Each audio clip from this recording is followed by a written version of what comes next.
Es una alegría para mí estar otra vez aquí en Guayaquil, es la segunda vez. El año pasado estuvimos en este mismo recinto, en este mismo lugar. ¿Cuántos de ustedes estuvieron el año pasado? A ver, levanten la mano. Entonces no puedo repetir el mismo sermón. Estoy bromeando. O sea, más de la mitad han estado, por lo menos que levantan las manos. Es, como dije, un placer para mí, algo muy especial estar con esta iglesia, donde Carlos y Sixto dirigen. Y como ya mencionó Sixto, nos conocimos allá en el seminario y continuamos esa relación a través de los años. Tengo un poco de tristeza que nuestro hermano Mike Mahoney no pudo estar con nosotros por fuerza mayor, pero espero que en otra ocasión él pueda estar también con ustedes. Pero esta tarde, según lo que vemos en el programa, tenía el programa conmigo y el primer título que se da a la conferencia es, no sé, no lo tengo aquí, ustedes lo tienen, pero vamos a ver a la luz de ese título, vamos a tratar de distinguir las marcas o características de una iglesia bíblica, Si alguien hiciera la pregunta a usted, a cada uno de ustedes, dime, Carlos, Juan, José, cualquiera sea su nombre, ¿qué distingue a tu iglesia? ¿Qué le dirías? ¿Qué son las marcas que tú podrías subrayar? Esto es lo que distingue a mi congregación. Esto es lo que distingue a nuestra iglesia. Y comenzar a hablar de eso con seguridad, convicción. ¿Qué sería eso? ¿Qué serían esas marcas, esas características? Bueno, hoy vamos a tratar de subrayar, si no todas, por lo menos 7 características o distinciones, marcas que el Nuevo Testamento subraya acerca de lo que es una iglesia bíblica. Una iglesia que realmente sigue el patrón que tenemos en el Nuevo Testamento para la iglesia cristiana. Obviamente hay ciertos principios que nos sirven como guía, como dirección para la filosofía de nuestro ministerio. Alguno dirá, bueno, yo no tengo filosofía de ministerio. ¿Sabe que cada uno de nosotros tenemos una filosofía de ministerio? Aunque usted no la pueda enunciar, no la pueda articular, usted tiene una filosofía de ministerio. Usted lleva a cabo su ministerio en su iglesia según lo que usted considere es importante. Lo que usted piensa es de valor, lo que usted piensa es realmente relevante. Esa es su filosofía de ministerio, aunque no la pueda subrayar o enunciar como mencioné. Pero otra manera de enfocarnos en la pregunta es, no solo qué distingue a tu iglesia, la pregunta es ¿por qué hacemos lo que hacemos? ¿Por qué haces tú lo que haces dentro de tu iglesia, dentro de tu congregación? Me dirijo a hombres de Dios, me dirijo a personas que están encargadas del ministerio de las iglesias. Estoy consciente de que muchos de ustedes están al frente de alguna congregación, han llegado de diferentes contextos ministeriales y por supuesto cuando vienen a una iglesia donde es distinta a lo que ustedes han ejercido o llevado a cabo en su congregación, se pueden dar cuenta que hay algo distinto, algo que tal vez no puedan distinguir inmediatamente, pero se dan cuenta. Muchos vienen a nuestra iglesia, a nuestra congregación y nos dicen, bueno, aquí en esta iglesia de Grace en español, que así se le llama ahora, ya quedamos fuera, es el nombre Ministerio Hispano, Grace en español, hay algo acerca de la iglesia que es distinto a lo que yo estoy acostumbrado. Gente que viene a visitarnos de otras congregaciones, de afuera, de otros países, y por supuesto se dan cuenta, y lo que se dan cuenta es que nosotros llevamos a cabo un ministerio un poquito distinto porque estamos conscientes de que el ministerio nuestro debe estar basado, fundamentado exclusivamente en lo que la Escritura nos subraya, nos enseña. Y eso vamos a tratar de ver esta noche. Por supuesto, hay estilos distintos, culturas distintas en la implementación de cualquier ministerio, pero la filosofía de ministerio y los principios de ministerio no se desvían o no deben desviarse del patrón que encontramos claramente establecido en el texto bíblico. Nuestra teología, nuestra práctica eclesiástica debe estar profundamente arraigada en la revelación bíblica. Nosotros tenemos un manual. Esta revelación de Dios fue dada para que nosotros no debatiéramos con ella, sino que nos sometiéramos y la siguiéramos en obediencia. Entonces, ¿qué cosas forman o deben formar y definir a una iglesia bíblica? Vamos a comenzar con la que creo es más obvia que ninguna. Las marcas de una iglesia bíblica son esas. La primera de estas marcas es compromiso con la autoridad absoluta de la Escritura. Compromiso con la autoridad absoluta de la Escritura. Y cuando hablamos de autoridad absoluta de la Escritura, estamos diciendo que la Escritura es la única autoridad de la iglesia. Yo como pastor no soy la autoridad de la iglesia. Tú como pastor no eres la autoridad de la iglesia. El cuerpo de ancianos de una congregación no son la autoridad de la iglesia. Los ancianos colectivamente no somos, en una iglesia como la nuestra, la autoridad final de la iglesia. Ninguna denominación, ningún grupo eclesiástico es la autoridad de la iglesia. La iglesia tiene una sola autoridad. Una sola autoridad, y esta autoridad es absoluta, es la autoridad bíblica. La Biblia es la palabra de Dios y tiene autoridad sobre la iglesia. La Biblia es el único lugar, la única fuente donde tenemos la mente y la voluntad de Cristo para su iglesia, quien es la cabeza de la iglesia. La Biblia no es simplemente un libro. La Biblia es la revelación de Dios. Obviamente lo vamos a ver mañana de una manera singular, pero Pablo se dirige a Timoteo allá en 2 de Timoteo capítulo 3 y le dice estas palabras en el capítulo 3, versículo 16. Toda escritura es inspirada por Dios, noten eso. Toda escritura es inspirada por Dios y útil para enseñar, para redarguir o reprender, para corregir y para instruir en justicia. Noten que toda escritura es inspirada de Dios o por Dios. Literalmente es exhalada de Dios, del mismo aliento de Dios. La escritura o las escrituras son el resultado de la acción de Dios. No es la acción o producto de hombres, como claramente nos enseña Pedro en su primera epístola, el versículo 21 del capítulo 1, nos dice, segunda de Pedro 1, 21.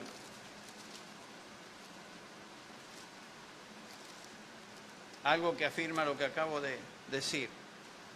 Ninguna profecía fue dada jamás por un acto de voluntad humana, sino que hombres inspirados o llevados, movidos por el Espíritu Santo, hablaron de parte de Dios.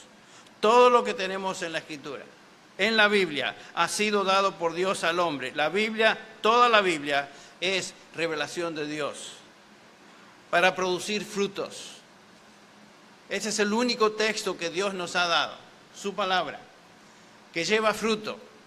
Su palabra, dice Isaías 55:11, no volverá a él vacía, sino que va a lograr los propósitos para la cual yo la envío. La Biblia nos dice el Salmo 19:7, la ley de Jehová es perfecta. ¿Cuál es el fruto?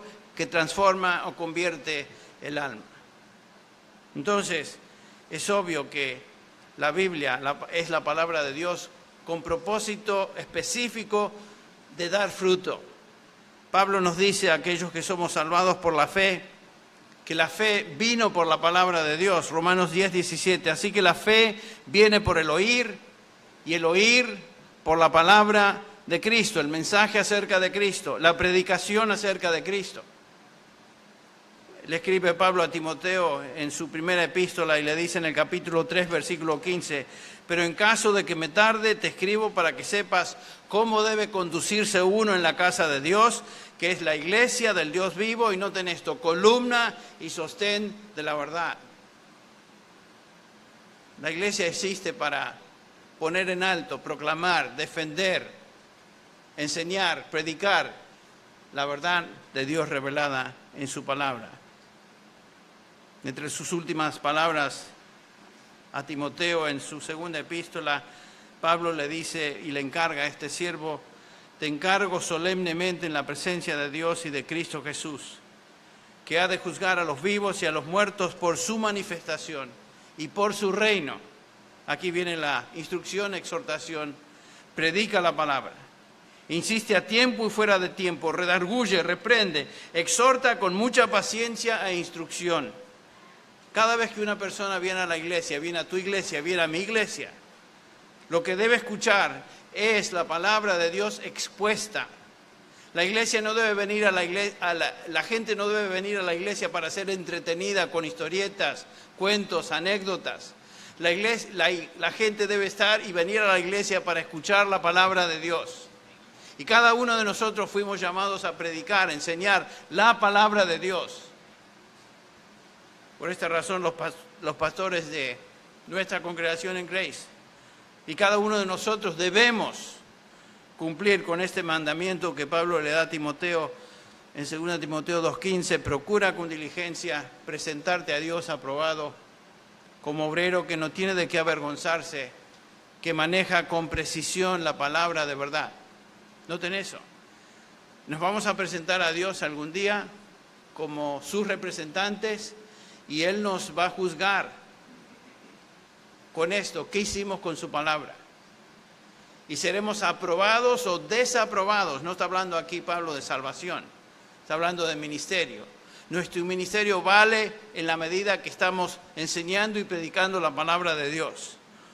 O recibimos su aprobación, o como aquí el pasaje lo indica, estaremos delante de Él con vergüenza, porque no hemos usado la palabra de Dios ni la hemos trazado con precisión. La predicación de la palabra revelada es indispensable, ya que es la palabra de Dios al hombre. Pablo, escribiendo a los tesalonicenses, les recuerda cómo ellos habían llegado a salvación.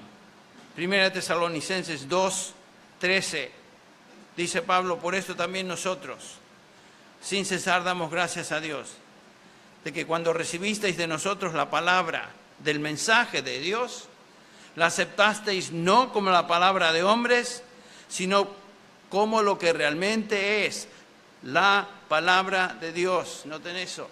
Pablo predicaba, enseñaba la palabra de Dios. Y esa es la que hace la obra. No somos nosotros. Nosotros somos meros instrumentos, guantes, por decirlo así, en las manos de Dios para traer el mensaje de Dios. La palabra de Dios, Pablo continúa diciendo, la cual también hace su obra en vosotros los que creéis. Es la palabra de Dios que hace la obra. La prioridad del ministerio en la iglesia entonces ha sido y siempre será la predicación, la enseñanza de la palabra a todo nivel, porque es el medio que Dios ha establecido y usado para que el hombre llegue a salvación y los creyentes lleguen a ser santificados. La palabra de Dios, la exposición bíblica se encuentra entonces en el centro del ministerio de la iglesia. No existe prioridad mayor que predicar la palabra, enseñar la palabra. Desde el comienzo de la iglesia cristiana notamos que esa fue su prioridad. La iglesia comienza ya en el capítulo 2 de Hechos. Sabemos que los primeros creyentes se dedicaban, después de la predicación de Pedro, 3.000 almas se convierten. Y ahí tenemos una descripción de lo que sucede en Hechos capítulo 2, versículo 41, nos dice Lucas, entonces los que habían recibido la palabra fueron bautizados y se añadieron aquel día como 3.000 almas. Entonces, ¿a qué se dedicaban los primeros cristianos? ¿Qué iban a hacer? Bueno, se dedicaban continuamente a las enseñanzas o la doctrina de los apóstoles, a la comunión, al partimiento de pan y a la oración. Lo primero que el Espíritu Santo subraya a través de Lucas es que se dedicaban a la enseñanza de los apóstoles, la enseñanza revelada, la palabra de Dios. En Hechos capítulo 6, unos capítulos más adelante, el versículo 4 nos dice, nosotros, los líderes, los ancianos, los pastores, nos entregaremos a la oración y al ministerio de la palabra. No hay otra prioridad, no hay prioridad mayor en el ministerio de la iglesia, sino la predicación, de la palabra. Cuando enseñamos la Escritura, modelamos el ministerio de la iglesia en el Nuevo Testamento. Cuando enseñamos la Escritura, damos a la gente la perspectiva de Dios y su voluntad sobre cada aspecto de la vida de estos creyentes. Es en la Escritura, nos dice Pablo, que tenemos la mente de Cristo, 1 Corintios 2:16. Cuando enseñamos la palabra de Dios, protegemos a los creyentes del error y de la superficialidad. Cuando enseñamos la palabra de Dios, equipamos a los creyentes para llevar a cabo el ministerio, lo veremos en un rato, de cada uno de nosotros para la edificación de la iglesia. Entonces, desde el comienzo, la iglesia se ha distinguido por su compromiso con la Escritura. Si alguien te hace la pregunta, ¿qué distingue a tu iglesia? Lo primero que debe distinguir a una iglesia bíblica, una iglesia evangélica realmente comprometida con lo que Dios dice, es la exaltación, la prioridad, la primacía de la palabra de Dios en el centro del ministerio. No como periferia, sino en el centro mismo del ministerio. En segundo lugar, otra distinción de una iglesia bíblica es lo siguiente, y va de la mano con la primera. Si exaltamos la palabra de Dios, lo que sigue es una teología bíblica. Y por supuesto, una adoración al Dios de la Biblia, no un Dios inventado. En otras palabras, cuando hablamos de adoración, esa es nuestra respuesta a Dios como iglesia en base al conocimiento de su palabra. Y siempre es así. Nuestro concepto de Dios determina nuestra adoración a Dios. Si tu concepto de Dios es superficial, así va a ser tu adoración. Si tu concepto de Dios es basado en lo que Él revela en su palabra, entonces tu adoración será coherente con lo que entiendes, lo que conoces acerca de Dios. Uno puede aprender mucho acerca del concepto que se tiene de Dios cuando va a una iglesia, asiste a esa congregación y observa y escucha lo que ahí se hace en nombre de la alabanza o adoración a Dios. Uno puede aprender mucho. Nuestra prioridad de adoración debe ser el resultado de la Escritura y lo que Dios dice acerca de Él, su naturaleza, sus atributos, su obra. Dios es revelado en su palabra como Dios Padre, Dios Hijo, Dios Espíritu Santo, y debe ser nuestra experiencia adorar a ese Dios que se revela en la Escritura. Cuanto más y mejor conozco a Dios en su palabra, más profundo y más profunda será y genuina será mi expresión de adoración a Dios. Mi prioridad como pastor, tu prioridad como pastor, es exponer lo que la palabra de Dios dice acerca de Él, y eso dará como resultado a creyentes con profundidad bíblica y elevación en la adoración a Dios, al Dios de la Biblia.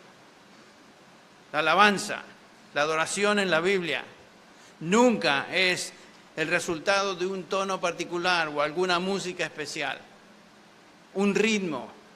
No es el resultado de manipulación por parte de un director de alabanza que nos llama a aplaudir o nos llama a movernos, nos llama a saltar o lo que sea. Experiencias que yo he tenido en visitar diferentes lugares. Son cosas que se hacen pasar por alabanza en la iglesia hoy, pero no lo son. La alabanza genuina, la alabanza real, la alabanza profunda, viene como resultado de un entendimiento de lo que Dios ha revelado acerca de su persona, su obra y su voluntad en la Escritura. Dios busca adoradores de este tipo.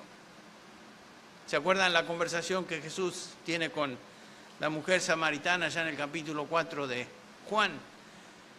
Y el Señor le recuerda a esta mujer lo siguiente: la hora viene, versículo 23, y ahora es cuando los verdaderos adoradores adorarán al Padre en espíritu y en verdad, porque ciertamente a los tales el Padre busca que le adoren. Dios es espíritu y verdad, dice Jesús, y los que le adoran deben adorarle en espíritu y en verdad. Noten eso. Están absolutamente identificados. Adorar en espíritu y en verdad. No se puede simplemente adorar a Dios en espíritu si esa adoración no está basada en la verdad que Él ha revelado. Para verdaderamente adorar a Dios, debemos estar familiarizados, sumergidos en su verdad, en la palabra. Es imposible adorar a Dios sin conocer a Dios. Por ejemplo, es imposible que una persona que no ha sido redimida adore a Dios. No sabe cómo, no puede. Es imposible adorar a Dios también profundamente sin un conocimiento correcto de Él, de su verdad. Sin un concepto alto, sin un concepto sublime de Dios, no podemos adorar al Dios de la Biblia. Hay muchos contextos donde se dice que esa es la adoración, esa es la alabanza, pero realmente a mí me arrugan el corazón, porque no es adoración. Por ejemplo, cuando alguien me dice, vamos a dar ahora un aplauso a Jesús y nos manda a aplaudir a Jesús, ¿saben qué? El Señor Jesús no desea aplausos. El Señor Jesús demanda adoración. Cuando Pedro es exhortado, mandado por el Señor a tirar la red al lado de la barca, porque habían estado pescando toda la noche ahí, y en obediencia al Señor lo hace Pedro, y sacan tantos peces que la red se rompía. ¿Cuál fue la reacción de Pedro? Pedro no dijo a los demás, ¿por qué no aplaudimos a Jesús? Qué bueno, tenemos una excelente cosecha de peces. No, su reacción fue, apártate de mí, Señor, porque soy hombre, ¿qué? Pecador. Dios no quiere aplausos. Jesucristo no necesita de mi aplauso. Jesucristo demanda de mí mi adoración por lo que Él es, su persona, su obra en la cruz. Y entre paréntesis, la adoración no es algo mecánico que hacemos, sino que debe ser siempre en respuesta con todo nuestro ser, con todo nuestro conocimiento incremental de quién es Dios, revelado en su palabra. Todo lo que hacemos en la iglesia, como congregación, cuando nos reunimos, debe ser una expresión de adoración a Dios. Desde la lectura inicial, desde los cantos de la congregación, desde los cantos de aquellos que nos dirigen en alabanzas a Dios, hasta las oraciones, la exposición de su palabra y aún nuestros pensamientos en respuesta a lo que escuchamos. Todo eso es adoración a Dios. La audiencia en una iglesia congregada no son los oyentes, la audiencia es Dios. Y lo que hacemos es adorar a Dios. Y para hacerlo correctamente debemos entender la Escritura, su revelación acerca de Él en su palabra. Y en la medida que entendemos más y mejor su palabra, en esa medida entonces estamos en condiciones de adorar a Dios. O sea, es muy importante, es clave. Otra característica de una iglesia bíblica debe ser la claridad doctrinal. Y otra vez va de la mano con las anteriores. La Biblia demanda que seamos claros en las doctrinas, los principios que ésta enseña. La Biblia enseña principios, enseña doctrinas que los creyentes deben entender, debemos entender, para desarrollar convicciones que nos guíen a vivir de acuerdo a la voluntad de Dios en su palabra. La predicación bíblica, como dije, no es contar historias o historietas o anécdotas bíblicos, o peor, hablar de ideas personales, expresar opiniones salpicadas con algún versículo bíblico para hacerle decir a la Biblia algo que la Biblia jamás dice. Eso no es exponer la Escritura, eso no es enseñar doctrina. La Biblia contiene un cuerpo de doctrina que debe ser entendido y predicado para la salvación de los oyentes y la santificación de los creyentes. El apóstol Pablo se refiere a esta realidad cuando escribe a los romanos, en el capítulo 6 de Romanos. Él da gracias a Dios que aunque erais esclavos del pecado, os hicisteis obedientes de corazón a aquella forma de doctrina a la cual fuisteis entregados. Noten que Pablo agradece a Dios por la salvación de estos creyentes en Roma, quienes antes habían sido esclavos del pecado, como el pasaje nos enseña, y la condenación del pecado, y ahora eran obedientes de corazón a la forma de doctrina a la que estaban comprometidos. Fueron enseñados la doctrina del Evangelio, llegaron al conocimiento de la doctrina del Evangelio, y la única manera de escapar del pecado y su condenación es ser obediente a la doctrina. Otra vez, en 2 de Timoteo, dice Pablo que toda escritura es inspirada por Dios y útil, ¿para qué? La primera palabra ahí, para enseñar. La palabra en griego es didascalía, que se traduce doctrina o enseñanza.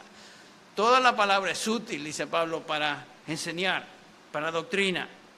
Y los primeros creyentes, como ya vimos, entendieron esa realidad claramente, y nos dice Lucas otra vez en Hechos 2:42, que se dedicaban continuamente a la enseñanza, a la doctrina de los apóstoles, al contenido de enseñanza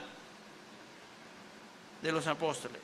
No es suficiente decir que uno es cristiano, o que una persona dice, yo amo a Jesús, y tener una idea vaga de quién es Jesús y qué es lo que vino a hacer. Uno debe entender la doctrina del Evangelio. Uno debe estar claro en cuanto a las verdades y doctrinas que tienen que ver con la salvación. ¿Quién es Jesús? ¿Qué es exactamente lo que Él logró en la cruz del Calvario? Uno debe conocer y estar convencido de la doctrina de la redención y sus implicaciones. Uno debe entender las doctrinas fundamentales de la fe. Por eso enseñamos la palabra, por eso la proclamamos, por eso cada domingo enseñamos la Escritura. En la escuela dominical enseñamos la Escritura. En nuestra iglesia, entre semana, en estudios bíblicos en casas, en el estudio bíblico del miércoles, todo lo que hacemos es enseñar, instruir, enseñar a los creyentes. Doctrina. Algunos piensan que la doctrina es seca, es algo que realmente la letra mata, dicen. No, la doctrina es crucial, es vital para el crecimiento espiritual de los creyentes y es vital para los oyentes, porque por medio de la Escritura, por medio de la doctrina, llegan al conocimiento de salvación. Desde el comienzo de nuestra congregación eso fue claro. La doctrina bíblica. Por eso tenemos clases, creo que ustedes tienen acá Fundamentos de la Fe. Es una de las mejores cursos de doctrina básica de la fe cristiana que cualquier iglesia puede obtener y enseñar a su gente. Pablo escribe a Tito y Timoteo en cuanto a las responsabilidades claves de un líder. Ustedes recuerdan los pastores de una congregación y su función básica en la iglesia. Palabra fiel es esta, dice 1 Timoteo 3:1. Si alguno aspira al cargo de obispo, buena obra desea hacer. Pero aquí viene el aval. Un obispo debe ser irreprensible, marido de una sola mujer, sobrio, prudente, de conducta decorosa, hospitalario, y después dice, apto para enseñar, didácticos, en griego, en otras palabras, uno que enseña doctrina. El único elemento entre los requisitos para ser pastor que se subraya aquí tanto en 1 Timoteo como en Tito, es justamente que el obispo, el pastor, el anciano debe ser apto para enseñar. ¿Enseñar qué? ¿Qué va a enseñar? ¿Psicología? ¿Geografía? ¿Arte culinario? ¿Historia? El pastor está ahí para enseñar doctrina. A Tito le escribe Pablo en Tito 1:7, el obispo debe ser pues irreprensible como administrador de Dios, no obstinado, no iracundo, no dado a la bebida, no pendenciero, no amante de ganancias deshonestas. El versículo 9, sino que reteniendo la palabra fiel, que es conforme a la doctrina o a la enseñanza, para que sea también capaz de exhortar con sana doctrina y refutar a los que contradicen. Noten que el énfasis de Pablo, instruyendo en sus epístolas pastorales a dos de sus delegados tanto Timoteo como Tito, es enseñar doctrina, trazar la palabra con precisión. En el versículo 1 del capítulo 2 de Tito dice Pablo, pero en cuanto a ti, enseña lo que está de acuerdo con la sana doctrina. ¿Ven ustedes el énfasis del Nuevo Testamento? El énfasis pastoral es el trazo de la palabra, hacerlo con precisión y enseñar doctrina, enseñar doctrina. Un pastor, un obispo, un presbítero, que son todos términos intercambiables en el Nuevo Testamento, debe ser un individuo que conoce y es capaz de enseñar a otros la doctrina. Debemos entender, instruir a otros sobre las grandes verdades de la Escritura, lo que ésta enseña. Y por eso es que se convierte entonces en el propósito fundamental de todo pastor, llamado a ser pastor y anciano de la congregación, trazar la palabra de Dios, ser apto para enseñar a otros la doctrina revelada. Lo que buscamos en la iglesia es que la gente entienda y viva en obediencia a la doctrina bíblica. Entonces, la claridad doctrinal es absolutamente crítica para la salvación de la gente y el crecimiento espiritual. Hay otra marca, otro distintivo de una iglesia bíblica que queremos mencionar. Y es el discernimiento espiritual. Discernimiento espiritual. Cuando viajo y predico en tantos contextos de nuestro continente, me doy cuenta que el problema principal de la iglesia evangélica en general es que no entienden la autoridad de la Escritura. No tienen la Biblia como en el centro del ministerio. No poseen claridad doctrinal y por lo tanto tampoco tienen discernimiento espiritual. Noten que estas características que estamos subrayando de una iglesia bíblica están íntimamente ligadas y no se pueden desvincular. Son como los eslabones de una cadena. Un alto concepto de la Escritura, un alto concepto de Dios, el Dios de la Escritura, claridad doctrinal. Y ahora lo que estamos viendo es discernimiento espiritual. Es tan claro para mí observar que las iglesias de los cristianos hoy en general no poseen discernimiento espiritual. Cualquier cosa pasa por algo que se acepta. Y estamos en un culto cristiano supuestamente y se dicen cosas desde el púlpito a través de la persona que está enseñando y son algunas de estas cosas disparates. Y sin embargo la reacción es amén, aleluya. Y no tiene nada que ver con lo que el hombre o la persona ha dicho. Más, eso no se debería decir. ¿Qué indica eso? Que hay falta de discernimiento espiritual. Ustedes recuerdan la exhortación de Pablo a los tesalonicenses, en 1 Tesalonicenses 5, cuando él le dice a estos hermanos, no menospreciéis las profecías. Versículo 20. Versículo 21. Antes bien, examinarlo todo cuidadosamente, retener lo bueno. Pablo está hablando aquí del discernimiento y les dice no deben dar lugar a cualquier cosa y no deben, por supuesto, menospreciar las profecías. ¿Qué es eso? ¿A qué se refiere el apóstol Pablo? ¿Está diciendo Pablo que no deben menospreciar aquello que se está hablando de predecir el futuro? No. La palabra profetizar, profeteo en griego, simplemente quiere decir hablar la revelación de Dios. Puede referirse a la revelación directa como un profeta del Antiguo Testamento, segunda de Pedro 1:21, pero también y primordialmente quiere decir hablar el mensaje de Dios basado en su revelación escrita. Lo que estamos haciendo aquí es escudriñando la Escritura y yo estoy simplemente profetizando. ¿En qué sentido? Estoy hablando lo que la Escritura enseña. En ese sentido estoy profetizando, estoy hablando de parte de Dios porque Dios se revela en su Escritura. A eso se refiere Pablo. No menosprecien a los que hablan, predican, proclaman, enseñan la palabra de Dios. Cuidado con eso. Pero aquí viene la advertencia. Sin embargo, examinen todo con cuidado y retengan lo bueno. No todo el que proclama o predica en nombre de Dios es de Dios. O lo que enseña, dice que enseña es de Dios. Hay que tener discernimiento, hay que escuchar con cuidado. Es un principio similar al que encontramos allá, ustedes recuerdan, en Hechos 17:11, en referencia a los de Berea. Estos eran más nobles que los de Tesalónica, dice Lucas. Bueno, en este caso, sí, Lucas.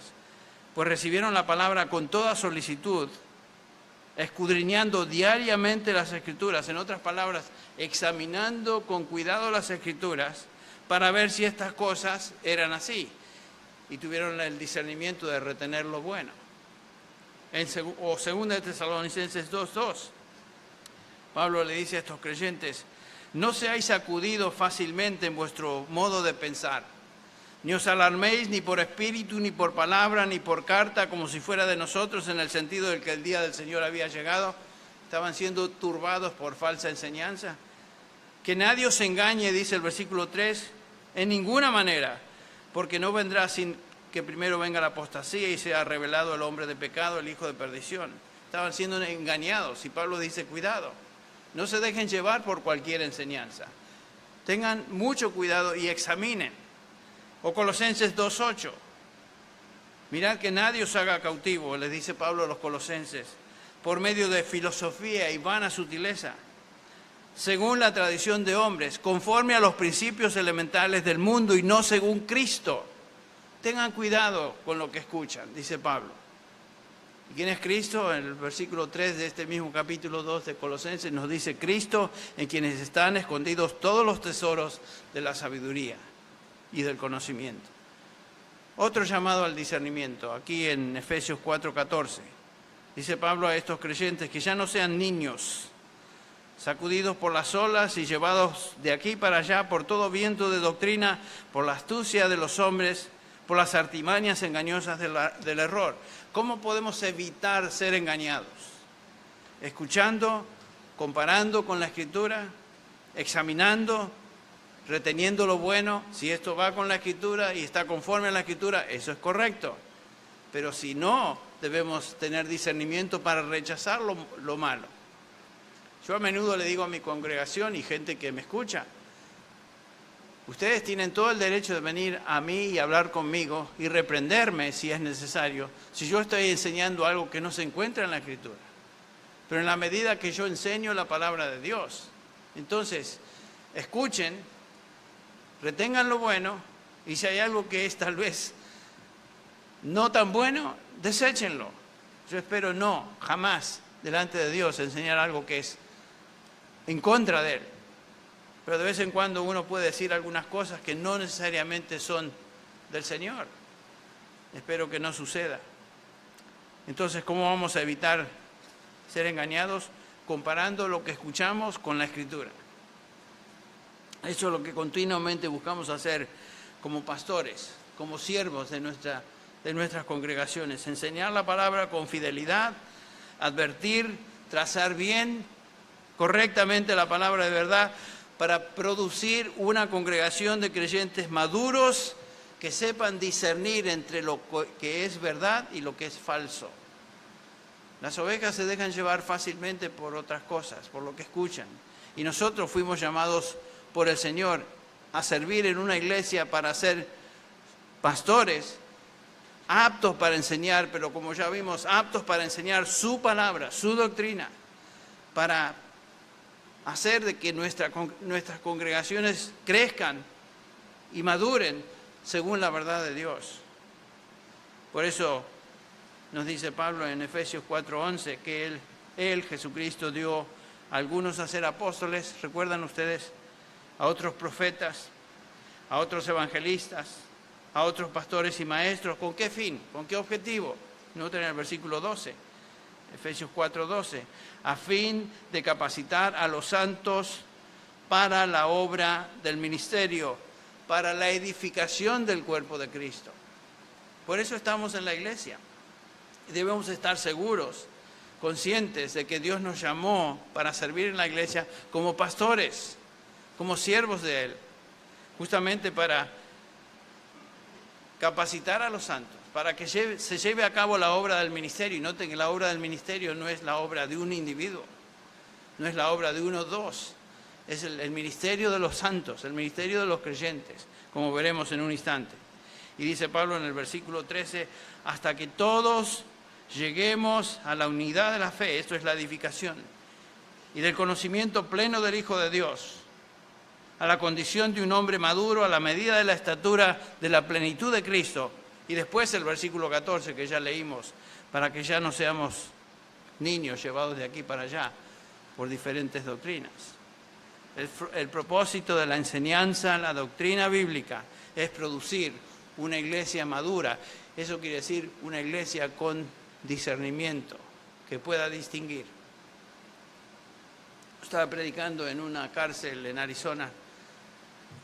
No era en México, era en la frontera, al otro lado. Y estaba ahí, existía una iglesia de prisioneros, una iglesia que se había establecido con personas que se convirtieron dentro de la cárcel. Era en Nogales. Y yo estaba predicando ahí, me invitaron a predicar estos hermanos, me escuchaban por la radio y me invitaron a predicar. Y me contaron una anécdota que la semana anterior o pocos días antes un individuo vino a predicarles que tenía doctrinas extrañas, y me hablaron de esas doctrinas y los líderes de ese grupo de prisioneros dentro de esa iglesia, uno de ellos se para o dos de ellos se paran, usted está enseñando falsa doctrina, así que afuera. Claro, en una cárcel, ¿quién se va a oponer cuando los líderes de esa iglesia interna le están diciendo lárguese? Y lo escoltaron y lo sacaron de la iglesia. ¿Por qué? Porque estaban tan familiarizados con la doctrina correcta, la doctrina sana, que podían distinguir a un falso maestro e inmediatamente lo sacaron. Eso tal vez no lo haríamos aquí en nuestro contexto, pero en un contexto de cárcel eso está muy bien. Pero eso me contaron y me dio un sentido de alegría, porque veía en estos hombres sabiduría, había discernimiento entre ellos y podían distinguir entre lo falso y lo que es verdad. Entonces, el discernimiento espiritual es crucial, es vital para la salud de una congregación. Otra marca de una iglesia bíblica es la santidad personal de los creyentes. Santidad personal de los creyentes.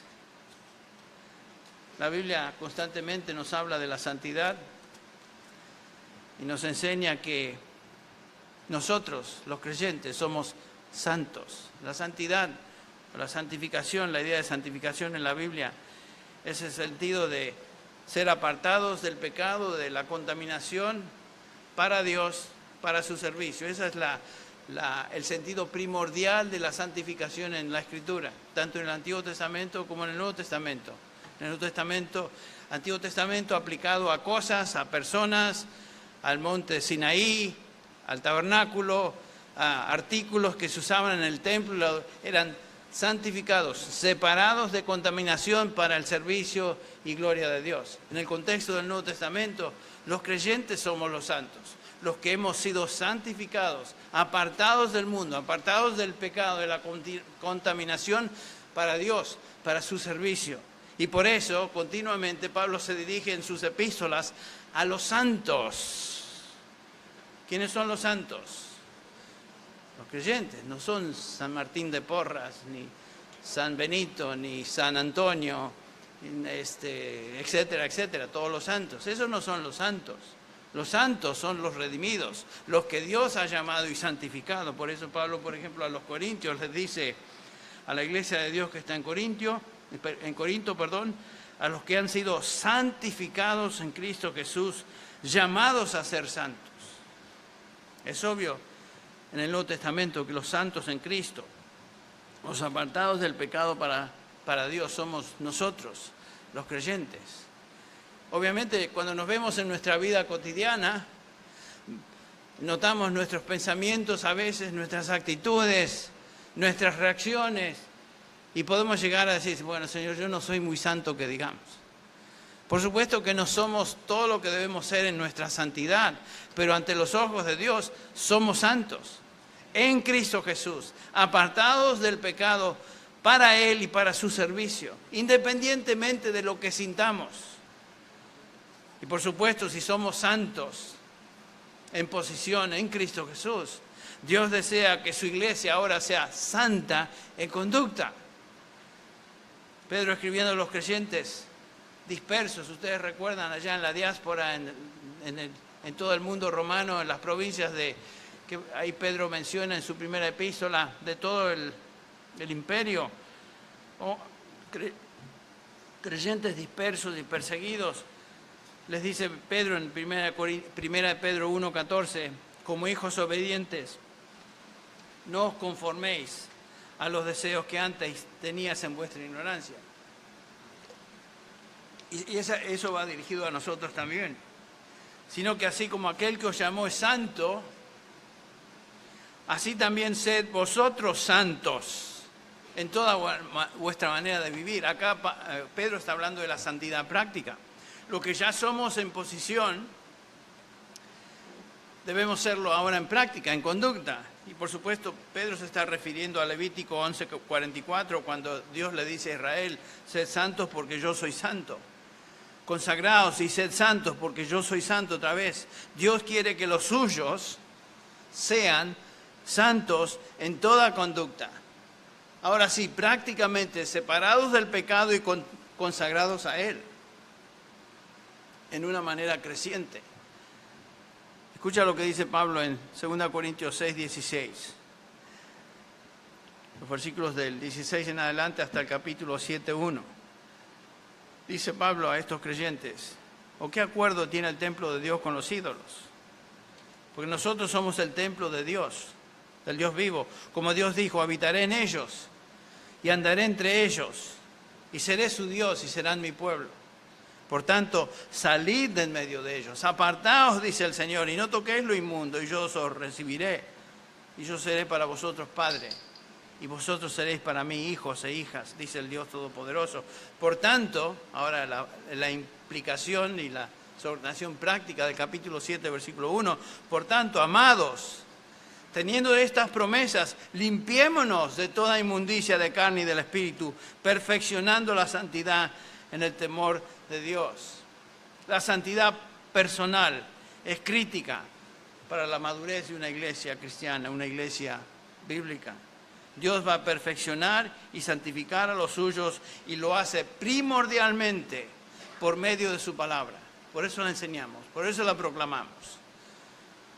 Ustedes recuerdan las palabras de Jesús en Juan 17:17. Padre está orando a favor de los que Él redimió, particularmente los 11, pero a favor de todo hijo de Dios a partir de ese momento en adelante. Padre, santifícalos en tu verdad. Y después dice, tu palabra es verdad. Es imposible crecer en santidad sin la palabra de Dios, sin estar expuesto a la palabra de Dios, sin estar saturado en mi mente y mi corazón con la palabra de Dios. Ahora, ¿qué pasa cuando no respondemos a la palabra de Dios? Bueno, si no respondemos al proceso de santificación que Dios se ha comprometido a llevar a cabo a través de su palabra, si no respondemos en obediencia a eso, Dios tiene otros métodos que son drásticos. Y Él usará métodos a veces fuertes en nuestra vida para llevarnos al camino de regreso del cual nos habíamos desviado. De eso habla Hebreos capítulo 12. Además, dice el versículo 5, además habéis olvidado la exhortación que como a hijos se os dirige. Noten, hijo mío, no tengas en poco la disciplina del Señor. En otras palabras, no tengas una reacción superficial a la disciplina del Señor.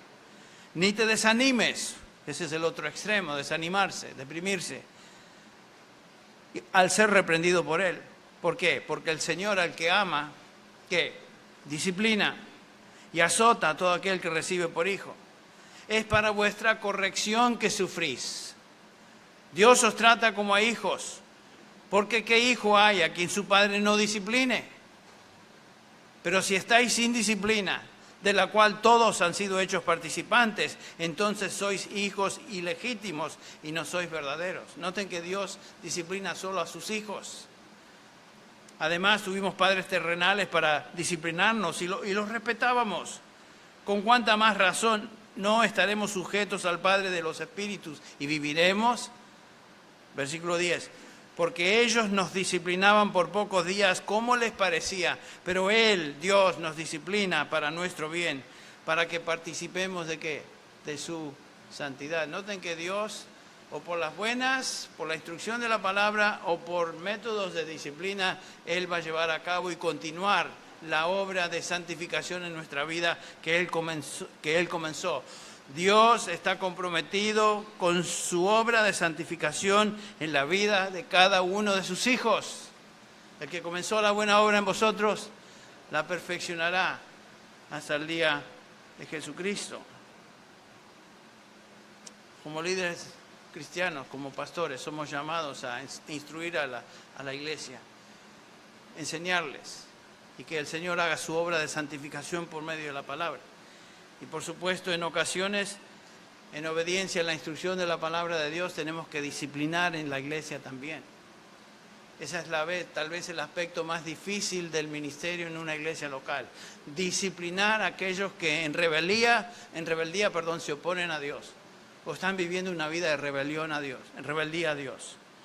Y eso es lo que vemos en Mateo 18, 15 al 20. 1 Corintios 5. Vemos que Dios disciplina en la iglesia y desde el inicio de la iglesia cristiana la disciplina fue parte íntegra del ministerio. ¿Se acuerdan la historia de Hechos 5? Ananías y Zafira, quienes mintieron, diciéndole a Pedro y a los apóstoles que lo que ellos daban para la iglesia era todo lo que habían ganado y fue una mentira. Y por supuesto sabemos el resultado. Ambos caen muertos, tanto el esposo como la esposa. Y vino gran temor sobre la iglesia. Dios está instruyendo ahí, por medio de una ilustración muy vívida, que Él espera de los hijos, de sus hijos en la iglesia, santidad personal. Y cuidado de salirnos de una vida de obediencia a Él, porque la vara de Dios viene sobre aquellos que son desobedientes. Lo vemos otra vez en el capítulo 11 de Corintios, cuando Pablo está instruyendo a los creyentes ahí en Corinto. Por ejemplo, el versículo en el contexto de la cena del Señor, ¿ustedes recuerdan? Miren lo que dice el versículo 28. Por tanto, dice Pablo, examínese cada uno a sí mismo. Entonces, coma del pan y beba de la copa. Cuidado de venir a la mesa del Señor en una manera superficial y liviana, irrespetuosa. Porque el que come y bebe sin discernir correctamente el cuerpo de Cristo, dice el cuerpo del Señor, come y bebe juicio para sí. ¿Noten eso? Esa es la disciplina de Dios. Por esta razón, continúa Pablo diciendo, hay muchos débiles y enfermos entre vosotros, y muchos duermen. ¿Qué quiere decir eso?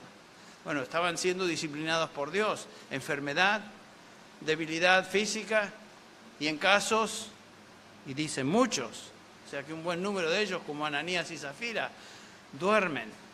No está hablando de los que se duermen en el servicio, esos están siempre en nuestros servicios. Está hablando de aquellos que se duermen, que duermen porque el Señor quitó la vida prematuramente, así como lo hizo con Ananías y Zafira. Porque cuando somos juzgados por el Señor, Él nos disciplina para que no seamos condenados con el mundo. Noten que la obra de santificación de Dios Él la lleva a cabo hasta el final. Y en unos casos su disciplina es crucial. Y en algunos casos, como vemos acá, el Señor tiene que quitar la vida de algunos de sus hijos y llevarlos prematuramente con Él porque están siendo desobedientes. Pero eso es parte de la disciplina de Dios. Entonces, como líderes, como pastores, debemos enseñar la santidad personal de cada cristiano y en ocasiones, como dije, llevar a cabo la disciplina eclesiástica que vemos instrucción de ello en Mateo 18.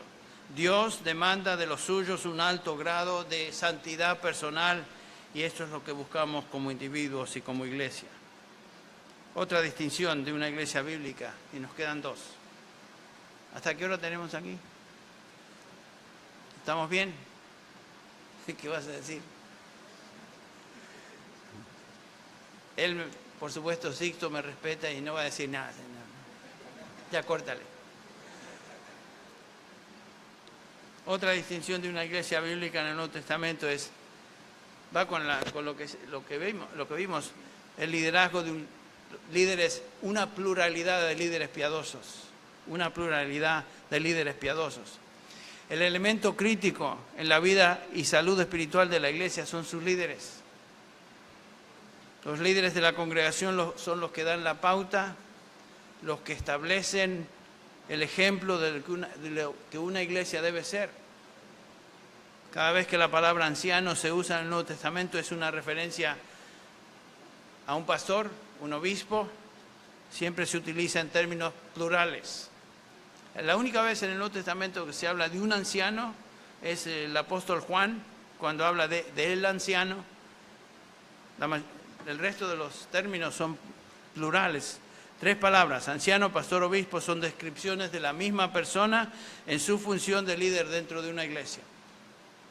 La palabra anciano denota madurez. La palabra pastor enfatiza la función de cuidado y protección. La palabra obispo, episcopos, en griego conlleva la idea de supervisar. Y los 3, repito, son referencias a la misma persona y se usan intercambiablemente en el Nuevo Testamento. El punto, sin embargo, que es que las iglesias en el Nuevo Testamento tenían ancianos, varios líderes quienes gobernaban sobre cada congregación. Por ejemplo, en Hechos 20, Pablo se dirige aquí a los ancianos de la iglesia en Éfeso, ustedes recuerdan, Hechos 20, 17. Desde Mileto mandó el mensaje a Éfeso y llamó a los ancianos de la iglesia, no llamó al pastor de la iglesia, llamó a los ancianos de la iglesia. Y les dice en el versículo 28, tened cuidado de vosotros y de toda la grey, en medio de la cual el Espíritu Santo os ha hecho obispos para pastorear la iglesia de Dios, la cual Él compró con su propia sangre. Noten que en este pasaje tenemos la mención de un grupo de ancianos. El versículo 28 nos habla de la función de estos ancianos, que es pastorear y ser obispos, supervisar. Los ancianos deben ser un grupo de individuos espiritualmente maduros, quienes cultivan su vida espiritual primero. Tened cuidado de vosotros, dice Pablo. Y luego están en condiciones de pastorear a la iglesia. Tened cuidado de vosotros y de la iglesia sobre la cual el Espíritu Santo os ha puesto. ¿Quién debe ser anciano de una iglesia? Y acá está el meollo de la cosa, ¿no? Aquí está el punto. ¿Por qué tantas iglesias están mal? Y estoy hablando con colegas, con copastores, con obreros. ¿Por qué es que existen tantas iglesias que están mal? La razón es porque hay muchos en el liderazgo de esas iglesias que no deberían ser pastores o ancianos, obispos, porque no se han seguido los requisitos bíblicos para llegar a esa posición. No cualquiera puede ser anciano. Noten que Pablo es claro en eso cuando nos dice, ya lo leímos en 1 Timoteo 3:1, si alguno desea el obispado, buena cosa desea, pero no es suficiente. No es cuestión de querer ser pastor. Hay muchas personas que quieren ser pastor porque tienen una idea romántica del pastorado. No, si alguno aspira al cargo de pastor, buena obra desea, pero un obispo, dice Pablo, debe ser primero que nada, ¿qué? Irreprensible. Que nadie apunte el dedo para decir, esto hay en tu vida que es pecado. Eso va en contra de Dios.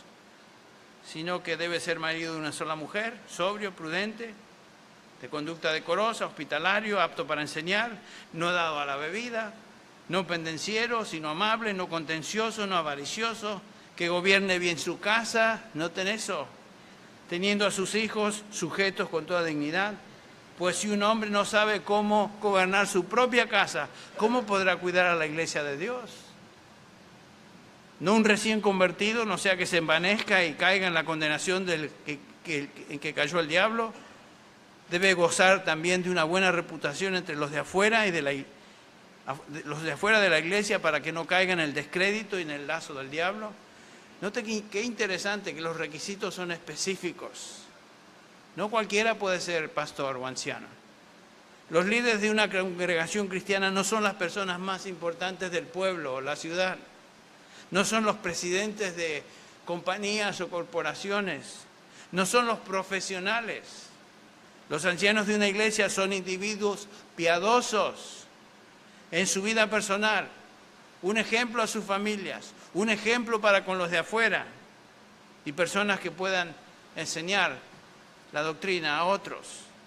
En el capítulo 5 de esta misma epístola, Pablo dice en el versículo 17, los ancianos que gobiernan bien sean considerados dignos de doble honor, principalmente los que trabajan en la predicación y la enseñanza.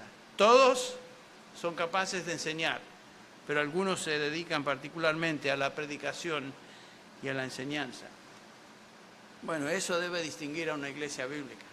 Estar gobernada por un grupo de hermanos que son en su vida personal piadosos, un ejemplo a otros, tanto en la familia como en la iglesia y para con los de afuera, y saben trazar la palabra. Y finalmente, número 7. Me gusta el 7 porque es el número perfecto en la Biblia. Número 7, una iglesia fiel se caracteriza por comunión cristiana. ¿Qué quiero decir con esto? Me refiero al ministerio mutuo entre los creyentes.